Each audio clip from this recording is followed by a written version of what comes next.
tusaba mukama agumye abooluganda ate olwaleero mu mboozi yaffe y'omulimi asinga tukuvumbulidde engeri ensunsula gy'osobola okulima ekirime ekyakaleera wamu ne tulya naawe ne wenogera ku nsimbi okuva mu bbanga ery'emyezi 2 okutuuka mu myaka 2 ng'ofunira mu $.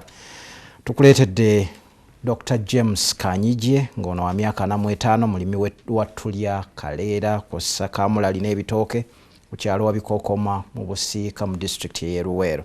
Mboozi ne kutuusibwako Vision Group ng'ekolaganira wamu ne DFCU Bank, KLM Airlines kw'ossa n'ekitebe kya Budaaki mu ggwanga era abawanguzi 10 abanaasinga bannaabwe baakuweebwa ebirabo ebibalirwamu obukadde bw'ensimbi 150 n'okutwalibwa e Budaaki balambule abalimi ab'amaanyi.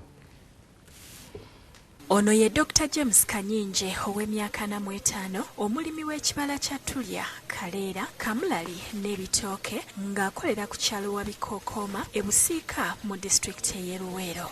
Tuyimirako amatooke kaleera kiri tulya entula.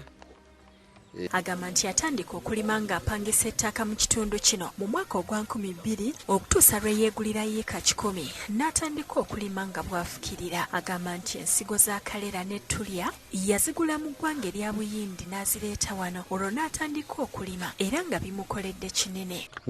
Ekisimba nga bwe tugambye nga bw'okiraba wano nga bw'olaba tusimba kikolo ku kikolo n'okimala bwe kimala kukwata n'okiteeramu akatandaalo nga bw'okalabye nikitambulira ku miti nikikula.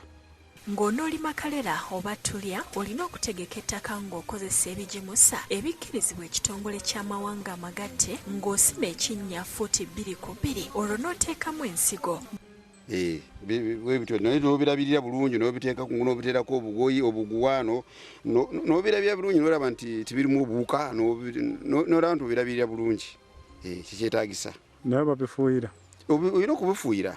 Eddagala erikkirizibwa mu mateeka olina okubifuuyira n'olaba nti obuwuka tubiyingirira. Bw'omala okusimba olina okusimba omuti n'okola akatandaalo ng'ak'obutunda olwo n'otandika okubirandiza ng'okozesa obuguwa oba ekyayi. Agamba nti mu myezi 2 oba otandise okukungula. So kati bwe bituuka time wansi bwe wamatali nga fuuti 10 wali kati waggulu byo bijja kuba bikwatagane bitambulire wamu. Kati kyebabeera ne wano bajja kwongerako bino bikyatambula kubanga wano bagenda kwongera ku lines endala kati kino kikwatagane ne kino kiveeyo osanga byonna bikuba nga wano wonna kali katandaalo nga byonna biteekayo wansi ng'obwolaba obutunda. Era nga ye akungula emirundi 2 mu buli wiiki era ng'akatale k'ebirime akafuna mu mawanga ag'ebweru. Tulina ebintu bye tu exporting tulina nga Kamulali tulina ng'entula amatooke biki ne kino kyajjiramu nti nakyo bakyetaaga mu katale ate ensinyinyi zikirima naye ate kyetaaga kukirima bulungi. Kanyijje agamba nti buli lutunda atwala ttani 60 buli wiiki ekintu ekimufudde ow'ettutumu mu katale ak'ebweru. Kuwamira ku product eno kubanga giri mu mwaka ntugitwala omwaka ku mwaka. Kubanga kigenze waggulu kiremu oluusi tugigula n'15,000 bwebanga yeeyongedde naye bwebanga ekendedde kintu kino sanga kigula 3,000 kiremu.